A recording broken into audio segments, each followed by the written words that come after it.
اعوذ باللہ من الشیطان الرجیم بسم اللہ الرحمن الرحیم لهم عذاب فی الحیاة الدنیا ولعذاب الآخرة اشق وما لهم من اللہ من واق صدق اللہ العظیم۔ سورۃ الرعد، کل جو ہم نے آیت جس کا مطالعہ کیا تھا اس میں ہم نے مشرکین اور منکرین حق کا تذکرہ پڑھا۔ اب اس آیت میں ان کے بارے میں فرمایا جا رہا ہے کہ یہ جو منکرین حق ہیں ان کے لیے کیا ہوگا وہاں پہ، یا اس دنیا میں کیا ہوگا۔ ارشاد ہو رہا ہے لہم، ان کے لیے ہے عذاب فی الحیات الدنیا، اس دنیا میں عذاب، ولعذاب الآخرۃ اشق، اور آخرت کا عذاب تو اس سے بھی سخت ہے۔ سخت کس اعتبار سے؟ ایک تو شدت کے اعتبار سے بھی وہ سخت ہے اور مدت کے اعتبار سے بھی وہ سخت ہے۔ تو فرمایا ایسے اہل کفر کے لیے، کافروں کے لیے، منکرین حق کے لیے دنیا میں بھی عذاب ہے۔ یہ دنیا میں جو عذاب ہیں اس کے درجے ہیں، مختلف قسم کے۔ مثلا جس قوم کے سامنے رسول آیا ہو اور اس نے حجت تمام کر دی ہو تو ان پر جو عذاب آتا ہے وہ بالکل فائنل قسم کا آتا ہے، ان کی ایک مکمل تباہی ہوتی ہے۔ اس کے علاوہ ان اہل کفر کے لیے کئی قسم کے عذاب ہیں، یعنی دل کی تکلیف اور روحانی اذیت جو انہیں پہنچتی ہے۔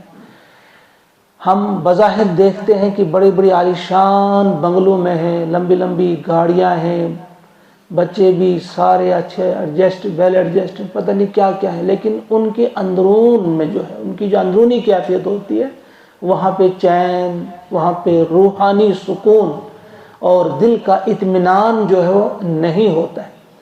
کبھی تھوڑی سی کسی قسم کی تکلیف تو پہنچتی ہے لیکن اس تکلیف کو وہ کبھی گوارا نہیں کر سکتے۔ ان کے دل میں وہ چیز رہتی ہے، بار بار رہتی ہے، کیونکہ وہ ایمان ان کے دل میں نہیں ہوتا۔ اس کے برعکس جو مومن ہے، جب اسے تکلیف پہنچتی بھی ہے تو اسے یقین ہوتا ہے کہ یہ تکلیف جو ہے یہ میرے رب کی طرف سے ہے اور مجھے گناہوں سے پاک کیا جا رہا ہے، میرے گناہوں کو مٹایا جا رہا ہے اور میری نیکیوں میں اضافہ ہو رہا ہے۔ اس کے لیے ایک قلبی سکون اس میں بھی ہوتا ہے۔ جو مومن ہوتا ہے، اگر کوئی تکلیف بھی اس پر ہوتی ہے وہ اس کے لیے عذاب نہیں بنتا، اس کے لیے عذاب نہیں ہوتا، بلکہ اسے مطمئن اس بات بھی ہوتا ہے کہ تکلیف آئی تو میٹر تو لگا ہوا ہے، کبھی اس میں غلطی نہیں ہوگی۔ جو اللہ نے میٹر ایڈجسٹ کیا ہے اس میں میری نیکیاں جو ہیں وہ برابر جمع ہو رہی ہیں اور میرے گناہوں کو وہاں سے ڈیلیٹ کیا جا رہا ہے، مٹایا جا رہا ہے۔ تو فرمایا جا رہا ہے ان منکرین حق کے لیے دنیا میں بھی عذاب ہے اور آخرت کا عذاب جو ہے وہ تو اس سے بھی سخت ہے۔ یعنی آخرت کا جو ہلکا سے ہلکا عذاب ہوگا دنیا کے بڑے سے بڑے عذاب سے بھی وہ بہت زیادہ بھاری ہے۔ دنیا میں عذاب کیا ہو سکتا ہے؟ کوئی بیماری ہو سکتی ہے، قید و بند کی صعوبت ہو سکتی ہے، اور اسی طرح سے کوئی اور نقصان ہو سکتا ہے، یا ہلاکت ہو سکتی ہے، موت ہو سکتی ہے۔ تو یہ تو کوئی عذاب ہی نہیں ہے۔ اس کے مقابلے میں جو آخرت کا عذاب ہے، جو ہلکا عذاب بھی ہوگا وہ اس سے کئی گنا بہت زیادہ سخت ہوگا، مدت کے اعتبار سے بھی اور شدت کے اعتبار سے بھی وہ بڑا سخت عذاب ہے۔ وَمَا لَهُم مِّنَ اللَّهِ مِن وَاقٍ، اور کوئی نہیں ہے ان کا جو ان کو اللہ کے عذاب سے بچا سکے۔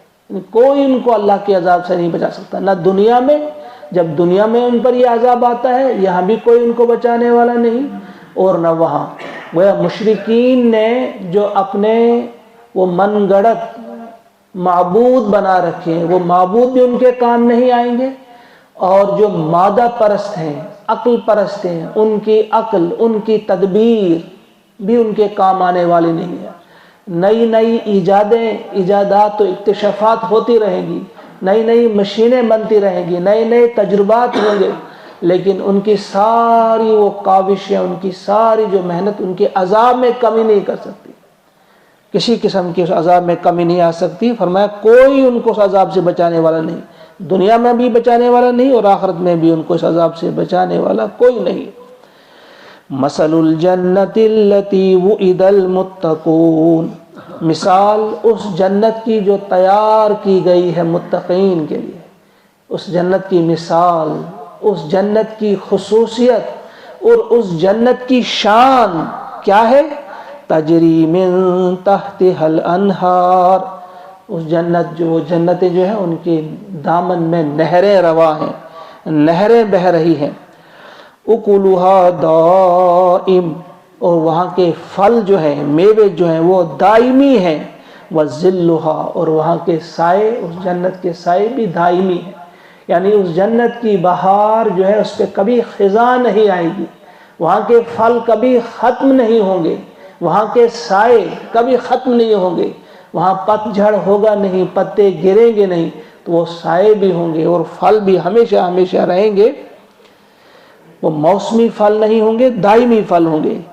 تِلْکَ عُقْبَى الَّذِينَ اتَّقَوْا، یہ ہے انجام ان لوگوں کا جنہوں نے تقوی اختیار کیا، جنہوں نے اپنے آپ کو اللہ کی ناراضگی سے بچایا، اللہ کی نافرمانی سے بچایا، شرک اور بت پرستی سے بچایا، شرک کی گندگی میں وہ آلودہ نہیں ہوئے، ان کے لیے انجام ہے یہی جنتیں جو ہمیشہ ہمیشہ جو ہیں ان میں وہ آرام کریں گے، جس کے لیے فنا نہیں، جس کی نعمتوں کے لیے کوئی فنا نہیں، اور جہاں راحت کے لیے کوئی کسی بھی قسم کا اختتام نہیں، وہ راحت بھی ہمیشہ کی ہوگی اور نعمتیں بھی ہمیشہ کی ہوں گی۔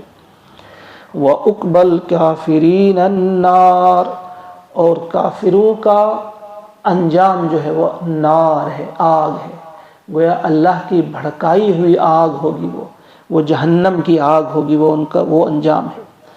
وَالَّذِينَ آتَيْنَاهُمُ الْكِتَابَ، اور وہ لوگ جنہیں کتاب دی گئی، یعنی اہل کتاب جو ہیں، یفرحون، وہ خوش ہیں، بما انزل الیک، اس کتاب سے جو تمہاری طرف دی گئی ہے۔